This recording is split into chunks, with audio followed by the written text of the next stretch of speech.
1 Samuel 9, New Living Translation. There was a wealthy, influential man named Kish from the tribe of Benjamin. He was the son of Abiel, son of Zeror, son of Bechorath, son of Aphiah, of the tribe of Benjamin. His son Saul was the most handsome man in Israel, head and shoulders taller than anyone else in the land.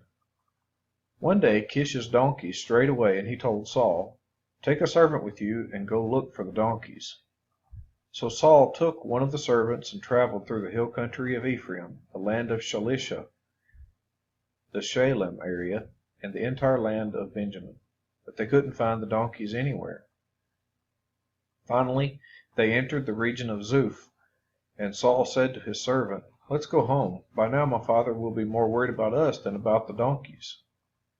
But the servant said, "I've just thought of something.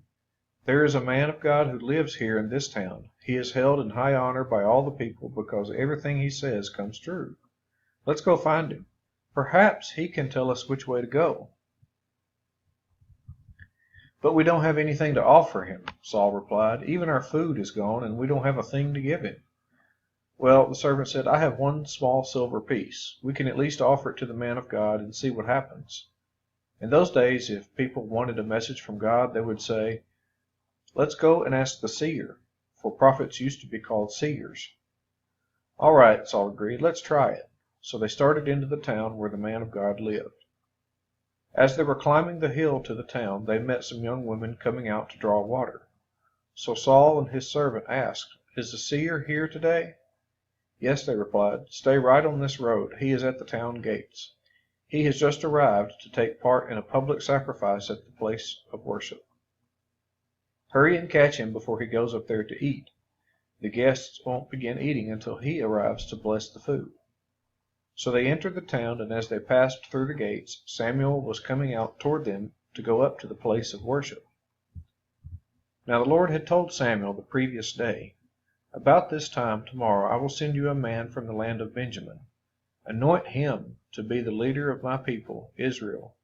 He will rescue them from the Philistines, for I have looked down on my people in mercy and have heard their cry."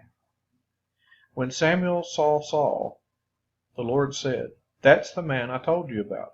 He will rule my people." Just then Saul approached Samuel at the gateway and asked, "Can you please tell me where the seer's house is?" "I am the seer," Samuel replied.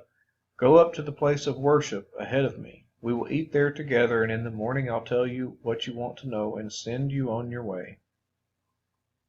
And don't worry about those donkeys that were lost 3 days ago, for they have been found. And I am here to tell you that you and your family are the focus of all Israel's hopes." Saul replied, "But I'm only from the tribe of Benjamin, the smallest tribe in Israel, and my family is the least important of all the families of that tribe. Why are you talking like this to me?"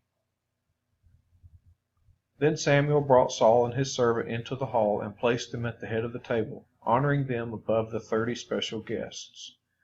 Samuel then instructed the cook to bring Saul the finest cut of meat, the piece that had been set aside for the guest of honor. So the cook brought in the meat and placed it before Saul. "Go ahead and eat it," Samuel said. "I was saving it for you even before I invited these others." So Saul ate with Samuel that day. When they came down from the place of worship and returned to town, Samuel took Saul up to the roof of the house and prepared a bed for him there. At daybreak the next morning, Samuel called Saul. "Get up! It's time you were on your way." So Saul got ready, and he and Samuel left the house together. When they reached the edge of town, Samuel told Saul to send his servant on ahead. After the servant was gone, Samuel said, "Stay here, for I have received a special message for you from God."